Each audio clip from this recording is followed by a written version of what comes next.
Cinema and stories cannot be judged by numbers. विदेश में बैठ के इस देश की रूरल पॉपुलेशन तक पहुंचने का विदाउट अंडरस्टैंडिंग दैट पॉपुलेशन आप काम नहीं कर सकते. Theatrical experience has become very very expensive for an average Indian family. एक फिल्म मेकर, एक कलाकार एक ही चीज़ चाहता है कि उसका काम लोगों तक पहुंचे, ज़्यादा से ज़्यादा लोगों तक पहुंचे, एंड वो स्ट्रीमिंग प्लेटफॉर्म्स वो जरिया बन रही है. बीक्यू प्राइम और एनडीटीवी के दर्शकों का बहुत स्वागत है. आज हम एक ऐसी पर्सनालिटी से बात कर रहे हैं जो डायरेक्टर भी हैं, प्रोड्यूसर भी हैं, स्क्रिप्ट राइटर भी हैं और इनके टैलेंट की लिस्ट बहुत लंबी है. इन्होंने टीवी भी किया है, बॉक्स ऑफिस के लिए फिल्में भी बनाई हैं और ओटीटी के ट्रांजिशन को इन्होंने बहुत खूबी तरीके से पकड़ लिया है. अपने करियर और पर्सनल लाइफ में इन्होंने कई उतार चढ़ाव देखे हैं, सक्सेस भी मिली है और फेलियर्स का डटकर सामना भी किया है. पिछले 3 दशक से ये एक सच्चे कंटेंट क्रिएटर के किरदार को जी भी रहे हैं और बखूबी निभा भी रहे हैं. Meet the man, the brand, and after the success of Scam and Scoop, if I may say so, he is also the undisputed rising OTT king of India, Hansal Mehta. Hansal ji, welcome. It's a pleasure speaking with you today. Hansal ji, आप मुस्कुरा रहे हैं, गुस्ताखी माफ, मैंने कुछ गलत तो नहीं कह दिया? थोड़ा ज़्यादा कह दिया, मतलब एम्बैरेसिंग है. नहीं, नॉट एट ऑल. सर 30 साल हो गए आपको इस इंडस्ट्री में, आपने हर फॉर्मेट, हर मीडियम का इस्तेमाल किया है. What keeps you going? What has been your sustainability mantra all these years? Nothing, you just get up in the morning and go and do your best and start each day as if it's a new beginning. That's all. But I don't uh, like to look back at failure, nor do I like to dwell too much on success. I think it is important to just keep moving forward, to keep living in the moment that you are in at that time. But living in the moment, as a filmmaker, you have seen the transition from TV to digital, and now you're very active on social media also. आपने audience की test को और viewership pattern को कैसे बदलते हुए देखा है और किस तरह से आपने कंसीव किया है? मैंने, क्या होता है कि मैं बहुत ज़्यादा ऑडियंस टेस्ट से ज़्यादा I try to think about what I like. I believe I am the audience. So I have all these years try to trust my audience intelligence. जिस वक्त मैंने ऑडियंस की इंटेलिजेंस को कम ट्रस्ट किया है, उस वक्त मेरा काम भी कम सक्सेसफुल हुआ है. That is the only take away I have had over the years. I have learn to trust the audience, learn to have faith in the fact that they will embrace anything that is done with the correct intent. So Hansal Mehta जब कोई subject चुनते हैं, चाहे वो अपने लिए चुने या ऑडियंस के लिए चुने, so what is the basis for that? What drives you to choose what you choose? Well, the subject has to give me sleepless nights. I have to keep, it has to almost take over my existence, my being, so much that I desperately want to tell the story. It's only that. I must want to tell the story at any cost. And that has been my driving force, particularly in the last 12 to 13 years. I try to do only what I really feel the urge to, whatever I feel strongly about. Otherwise, I don't. I prefer not to waste my time and other people's time. Sir India में contemporary topics पर कुछ भी बनाना, फिल्में हो या series हो, बनाना थोड़ा मुश्किल होता है. आप ऐसी ही टॉपिक्स चुनते हैं, ऐसा क्यों? मुझे नहीं लगता है मुश्किल होता है. मतलब ये जो मुश्किल है वो मेरे डिक्शनरी में एग्जिस्ट नहीं करती है. Because I don't see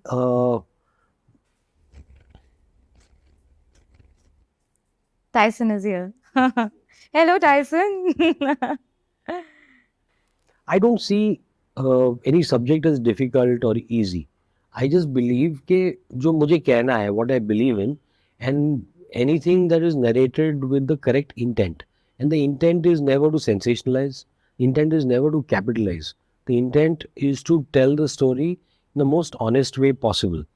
To explore the lives of people that perhaps are forgotten in the sands of time, or people that are never thought about, the invisible people of our times, I try to tell those stories. And the intent is only to tell stories. Intent is that of a storyteller to be as honest as possible to my craft and to the story that I'm trying to tell and to the characters that I'm trying to represent through my stories. Sir तो as a film maker किसी को भी creative liberty उठाने की कितना ध्यान रखना चाहिए, क्योंकि ये ज़रूरी नहीं है कि जो फिक्शनल नॉन फिक्शनल के बीच में जो व्यूअर के पास रह जाए वो हूबहू वैसा ही हुआ हो, तो उसको how fair is that and उसका डिस्क्रेशन कैसे किया जाए? Discretion, I think it comes from immersing yourself in the story, the world of the characters, and from trying to convey the spirit of the character, conveying the spirit of the story. तो वो liberty जिसको आप कहते हैं, that is basically a device to engage the audience in the larger story. For example, Scoop. It is an adaptation of Jigna Bohra's book, Behind Bars in Baikala. So I took the inspiration from Jigna Bohra's character. I felt through the book that there was a lot of pain. There was this pain at being let down by her own fraternity, being victimized for something that she did not do. Now, how do I convey that? वो convey करने के लिए we had to build a larger story. So whatever is done in service of the story. So that I don't see it as a liberty. I see it as a means of crafting an engaging experience for the audience. आपने box office के लिए भी फिल्में बनाई हैं, अब आप OTT पे भी एकदम छा गए हैं, तो where are you more comfortable now if I can ask, box office या ओटीटी?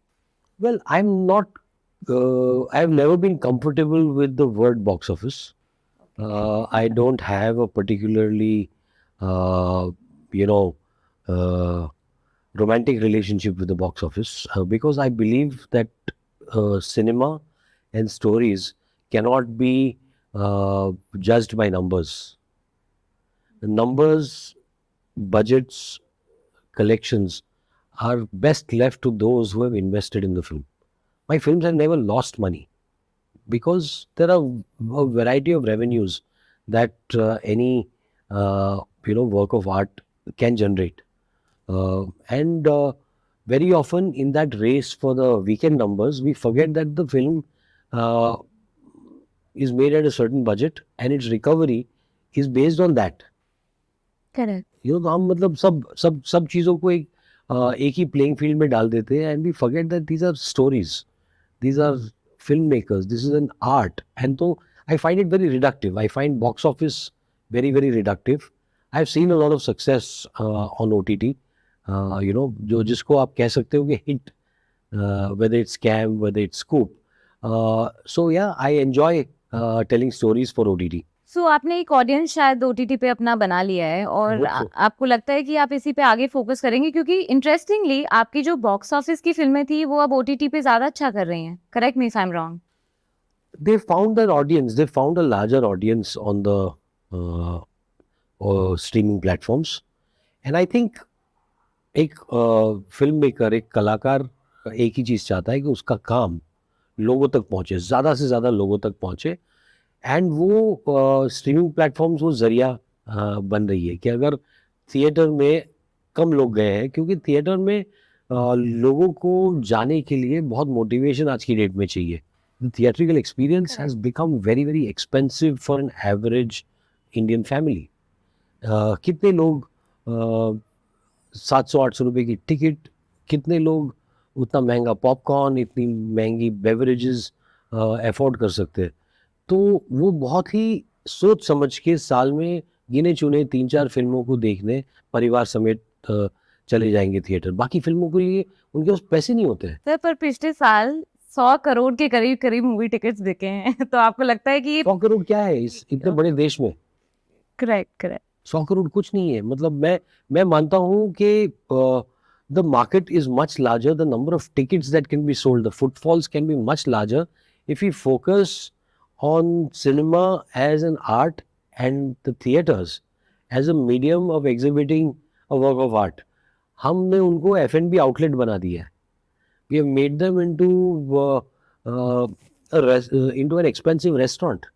वो नहीं है. That is not what the cinema going experience is suppose to be. जब मैं बड़ा हो रहा था तो हम लोग सिनेमा हॉल जाते थे. फिल्म अच्छी बुरी हम सोचते भी नहीं थे, क्योंकि मतलब 1-1.5 रुपए की टिकट होती थी. हम पहुंच जाते थे. 1-1.5 रुपए बालकनी की टिकट होती थी, तो हम लोग पहुंच जाते थे. मतलब 60 पैसे में फिल्में देखते थे. That's how we have discovered some of the great films. We are not giving the audience a chance to discover great films, because you have made them, you have alienated a big section of the audience by the way you have priced the whole theatrical experience. तो अब क्या आपको लगता है कि core viewer base अब बढ़ जाएगा या बढ़ गया है ऑलरेडी? मेरा मानना है बट तो नहीं है. देखिए, सिनेमा एक्सपीरियंस को आप रिप्लेस नहीं कर सकते हो. वो जो going to the cinemas and watching films, वो एक्सपीरियंस अपने आप में कमाल है. मैं भी उसको मतलब आज भी मेरे लिए वो सबसे कमाल का एक्सपीरियंस होता है. सो आप बट यस, ये हो गया है कि the playing field is expanded. There are many more ways. जैसे शॉपिंग, पहले होता था कि आपको दुकान पे जाना पड़ता था, फिर मॉल्स आए, अब मतलब ऑनलाइन होता है. ऑनलाइन भी मतलब था कि एक दो मतलब ई कॉमर्स प्लेटफॉर्म्स होते थे. आज मतलब आपके सोशल मीडिया पर आप कपड़े खरीद सकते हो, करेक्ट. आप लग्जरी आइटम्स खरीद सकते हो. तो this is all part of evolution. तो उसी तरह से सिनेमा को कंज्यूम करने का, स्टोरीज को कंज्यूम करने के बहुत सारे जरिए बन रहे हैं. स्टोरी टेलिंग की बात की जाए या फॉर्मेट को लेकर के, बॉलीवुड शायद कहीं अटक गया है, लेकिन उसके उलट ही south is rising. Where do you think that Bollywood is missing? ये नैरेटिव ही गलत है. इस I narrative expected this answer. इस नैरेटिव को मतलब मैं आई डोंट एनकरेज और even qualify this narrative with an answer, because it is complete nonsense. मतलब ये कौन साउथ है और कौन बॉलीवुड है? There is no nothing like that. There is Indian cinema. There are films made in different languages. Hindi is one of them. And Hindi language cinema को किसी बेवकूफ ने बॉलीवुड नाम दे दिया है. तो प्लीज, मतलब मैं उस बेवकूफ़ी का हिस्सा नहीं बनना चाहता हूँ.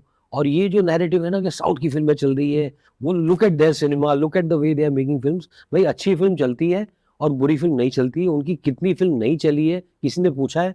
किसी ने नहीं पूछा है, ना किसी ने जानने की कोशिश की है, क्योंकि आपके नैरेटिव को सूट करता है.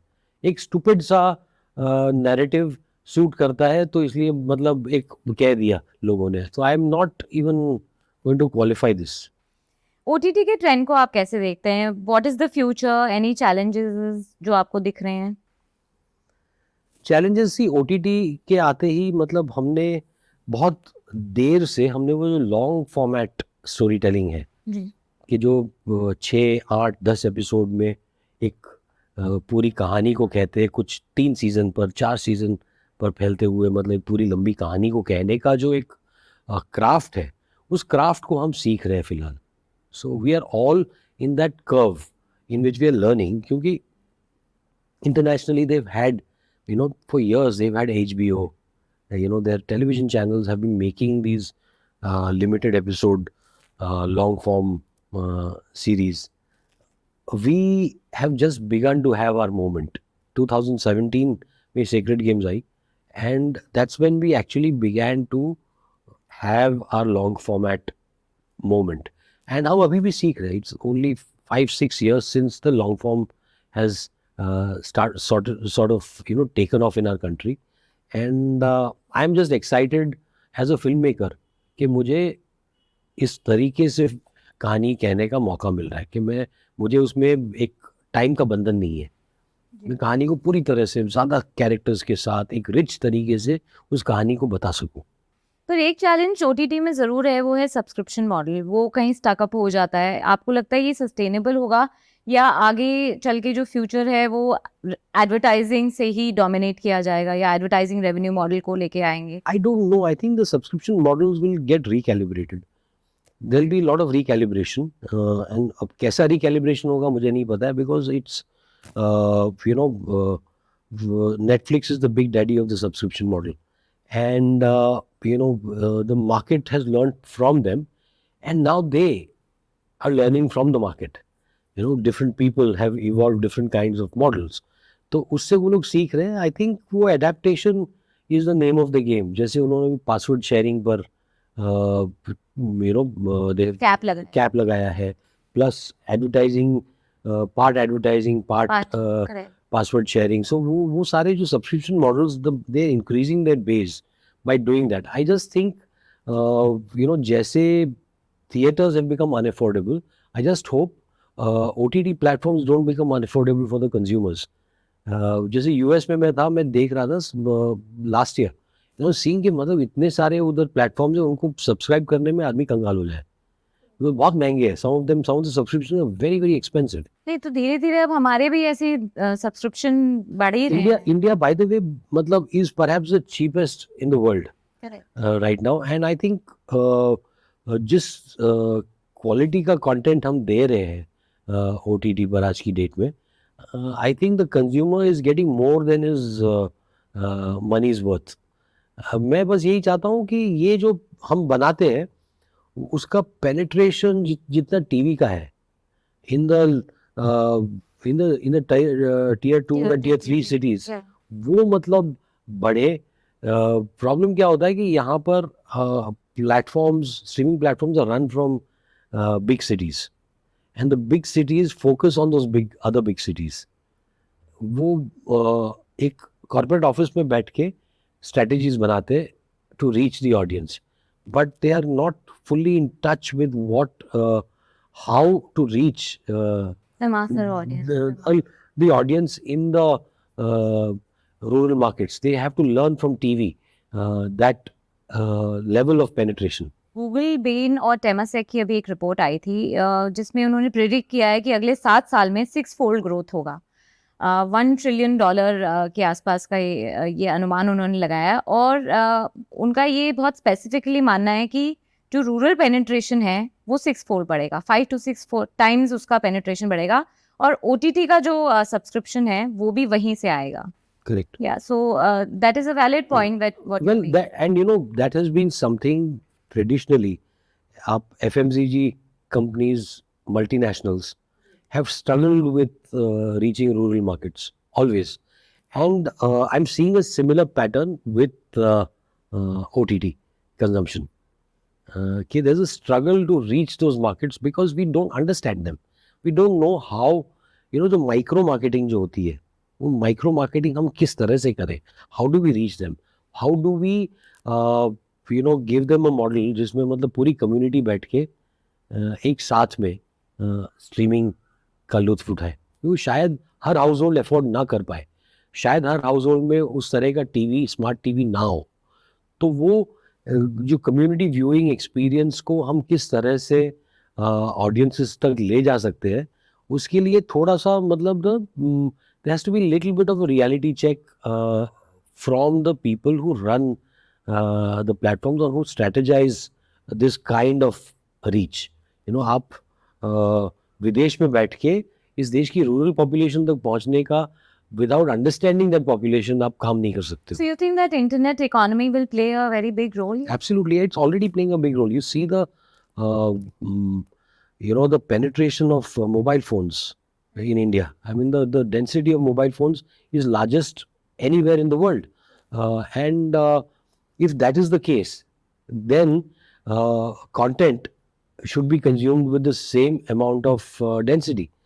हो क्या गया है कि the consumption is there content का, but that content is that short, very short format. Content is available free on social media. And उसका consumption इतना बढ़ गया है. So the big competition that OTT is facing is not actually from the other platforms. Her platform का अपना एक differentiation है in the kind of programs that they supply, and that all of them are striving to supply a certain quality. But the competition is with Instagram, the reels.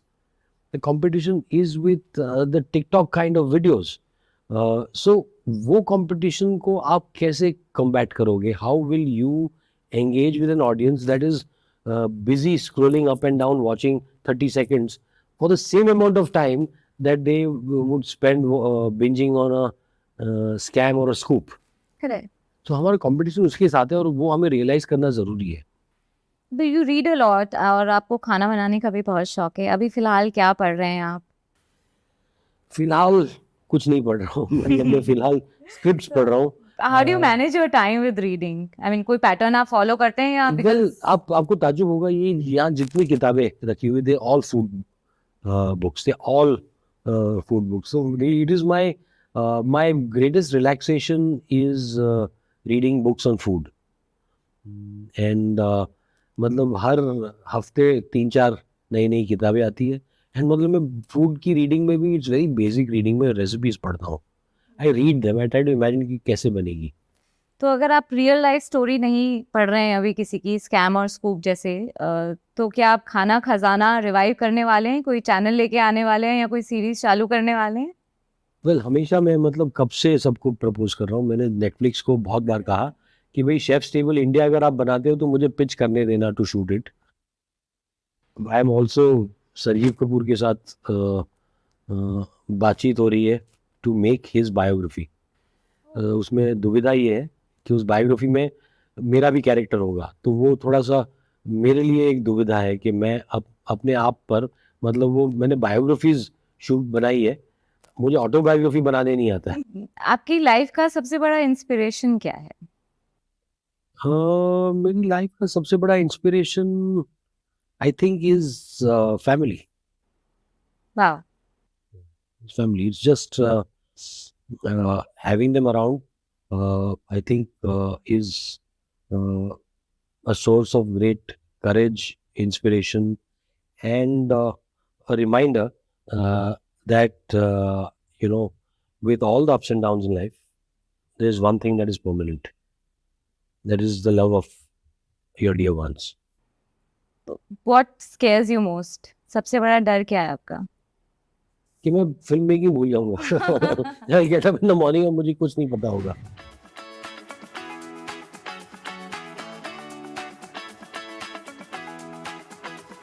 तो एक छोटा सवाल मैं आपसे पूछूंगी क्योंकि हमारा बिजनेस का प्लेटफॉर्म भी है. आप इन्वेस्ट करते हैं? करता हूँ. आई एम वेरी कंजर्वेटिव क्योंकि in the past I have lost a lot of money, so मैं थोड़ा कंजर्वेटिव हूँ. I invest more in debt and I invest on my own. मतलब मैं ये एडवाइजर फाइनेंशियल प्लानर नहीं?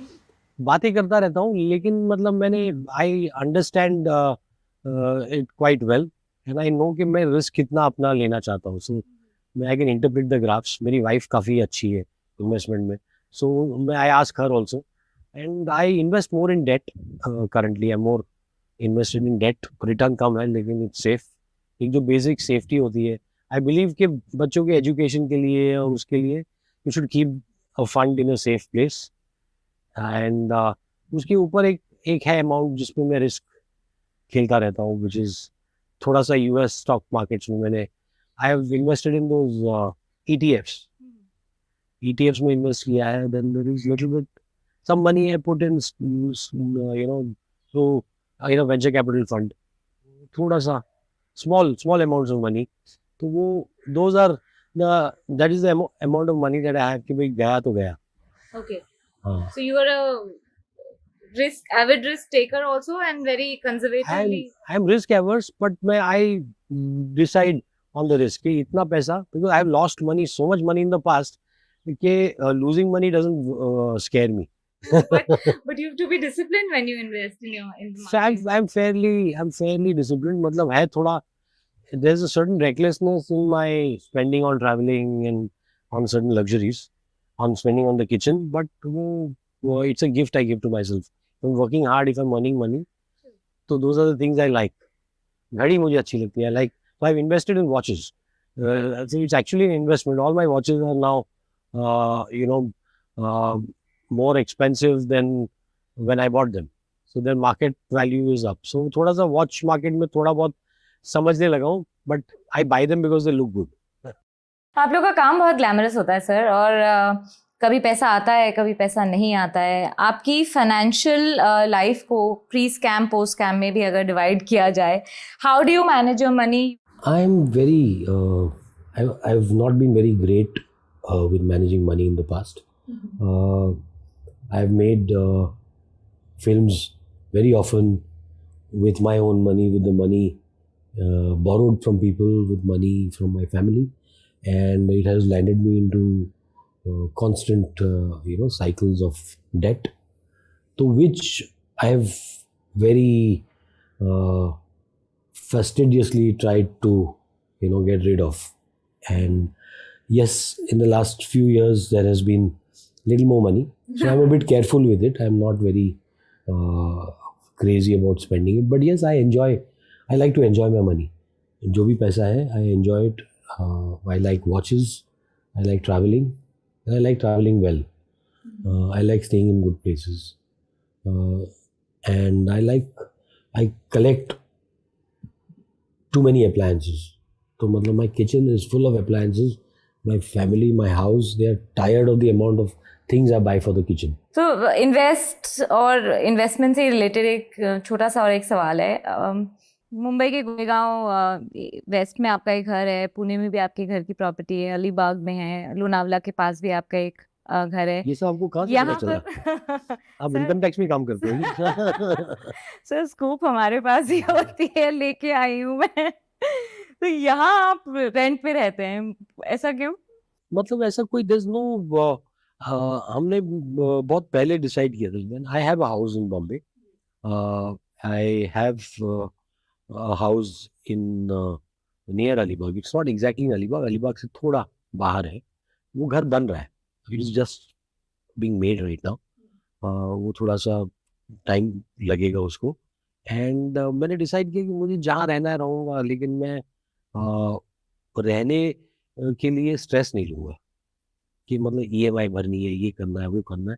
आई don't want to be in that mad rush, and there is very basic financial calculation जो आजकल बहुत सारे यंग प्रोफेशनल्स कर रहे हैं। I see the logic of that कि if I count in the best possible house the highest amount of rent I pay, अगर मैं वो रेंट 10 साल तक इन्फ्लेशन के साथ भी देता गया, इन कॉस्ट ऑफ मनी के साथ भी देता गया, फिर भी उस तरह की प्रॉपर्टी खरीदने के लिए जो मुझे चाहिए वो बहुत ज़्यादा होगा। सो मैं मतलब अजय देवगन का डायलॉग है, क्योंकि मेरी ज़रूरतें कम है, क्योंकि मेरी नीयत में दम है। तो एक रैपिड फायर खेलते हैं आपके साथ, बट कंडीशन ये है कि जो फर्स्ट थॉट आएगा आप उसी पे वही बताना होगा आपको। So Netflix, Amazon prime, Disney Hotstar या Z5? Netflix. Favourite genre of film? Drama. Favourite sports? Cricket. Best director? Krzysztof Kieslowski. Favourite actor? Dilip Kumar. Favourite actress? You want to pass it? No. I'm just trying to think. There's so many. But yeah, I think Shabana Azmi. Oh wow. Favorite food या cuisine? Lucknowi. Oh. And one word to define your personality? Laid back. Laid back. Really? Sir आपसे बात करके बहुत मजा आया, लगा नहीं कि आप laid back हैं, आप fully well informed हैं। Thank you so much for giving your time, sir, and thank you viewers for tuning in. शुरुआत मैंने की थी, लेकिन एंडिंग तो स्टाइल के साथ होनी चाहिए हंसल जी की, क्योंकि डायरेक्टर ही रैप करता है। Over to you sir. Pack up.